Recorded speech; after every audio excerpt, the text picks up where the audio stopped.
It's impossible to find an entry-level job. Entry-level jobs are too saturated. The tech market is dead. Chances are you recently just graduated, already spent at least 4 years, taking out some loans, so you're unsure how to find a job in this job market. You start applying for jobs and don't receive any callbacks. Reality hits you. A CS degree is not enough to get a job, and this is because entry level is just really competitive and there are a lot less jobs available. This is also kind of how I felt when I graduated in 2021 with no internship. I was barely even getting any interviews, but instead of viewing the job search as some impossible task, I thought of it as a challenge because everyone says it's so difficult. I was just curious how difficult it could be. Well, how hard can it be? I knew I could get a job as long as I kept improving myself, and I was able to get my first job within 3 months. So I'm going to give some advice about the mindset that I had and how it could help you find your first job. Number 1, eliminate distractions. There are 2 types of distractions. There are physical distractions and mental distractions. But first, we'll talk about the physical distractions. Physical distractions are your phone, any messages you receive, your social media apps, basically whatever makes you procrastinate. So what I did was I put my phone on Do Not Disturb. I placed it somewhere where I couldn't reach, and I closed every single social media app. But if you struggle with opening those social media apps, then you should probably just delete them. Delete!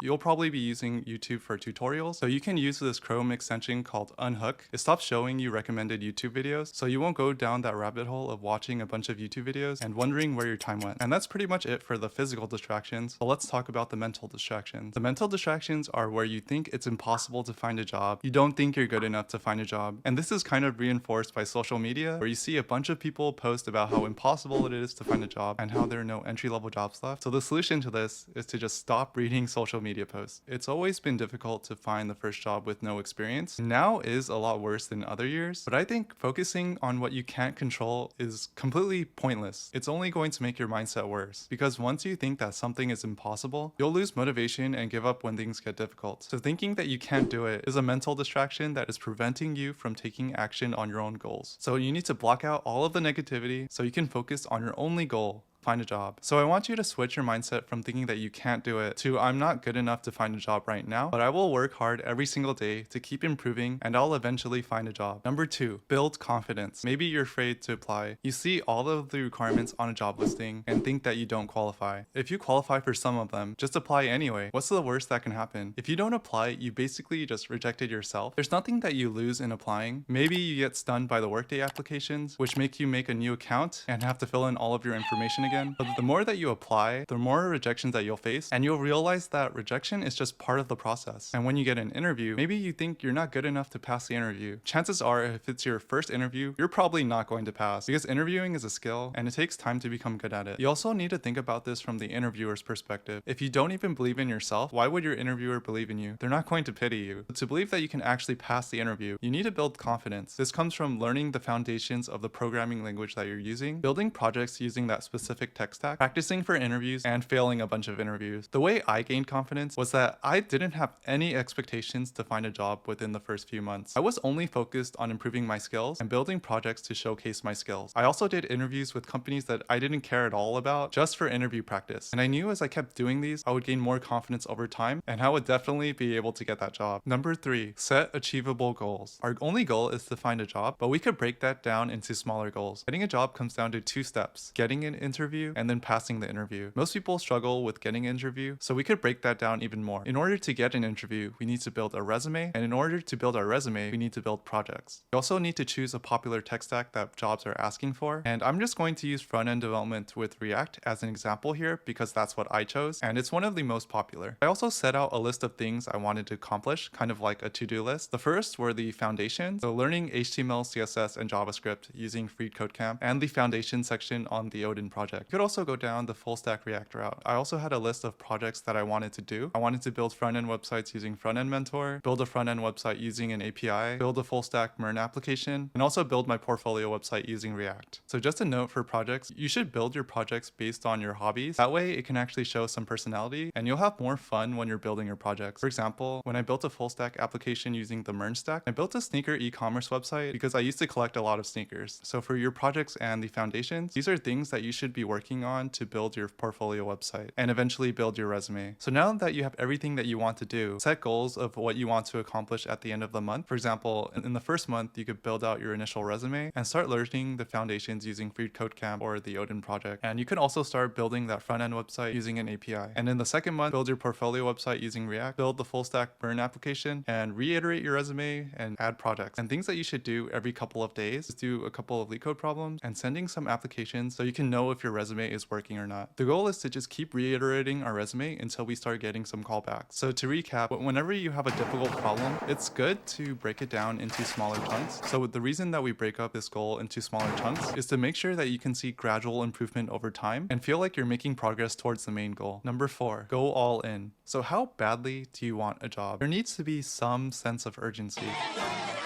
It can't just go on forever. You're not in school anymore, so there are no assignments that are due every single week. This means you have to set deadlines for yourself and have some sort of accountability. And although you don't have a job right now, your job is to find a job. So that means that you have to keep doing this even when you don't feel like doing it. I treated finding a job like a life or death situation because I knew the longer that I don't have a job, the larger the gap would be and the more difficult it would get over time. So I needed to find one as soon as possible. I basically coded every single day for 3 months, and I was able to do this because I eliminated all of my distractions and set goals for myself. I actually enjoyed the process though, because I like coding in the front end, and I actually thought it was a lot of fun building my projects. I had the idea that the job was out there. It was just a matter of how long it will take. Even if I didn't find one in 3 months, I would have kept going for 6 months, for a year. If it went longer than that, then there's probably something that I was doing wrong. Stupid. But I wouldn't have stopped until I found that job because I already invested so much time and money into this. I knew because I didn't make enough of an effort to find an internship in college that I needed to make up for it now. And this was my punishment for kind of cruising through college. So what you need to have is accountability, discipline, and consistency. This is what you have to do if you have no experience. And I think this is basically the same way that self-taught programmers find a job. You need to prove to the hiring manager that you're good enough to get hired. And this is from working on your technical skills and your projects. So throughout this whole video, the mindset that I've been talking about is called the growth mindset. This is basically just embracing challenges and seeing them as a way to grow. That even when you face failures, you must realize that it's just part of the learning process. And instead of giving up, you should think of it as a way to learn and improve to do better on the next ones. This is the mindset that I adopted in my job search, and it's pretty much what I apply to almost everything I do now. The reality is, not everyone will be able to find their first job. Since the job search is long and not guaranteed, most people will give up. But I truly think that if you just keep working on improving yourself by building good projects and showcasing them in your portfolio, your work will eventually be noticed. Because that's basically how I found my first job. The CEO of the startup saw my portfolio website on my resume. He sent me an email that said he was impressed with my portfolio and wanted to set up an interview. In that interview, he asked me, "How have you not found a job yet?" And that actually made me really happy because he noticed all the effort that I put into my projects, even though I was still working on them. And then I had one other interview and I was able to pass that interview. And that's how I got my first job. So that's all I have for this video. I have an older video talking about the expectations for the first job, which I'll link somewhere up here. Thanks for watching. Bye bye.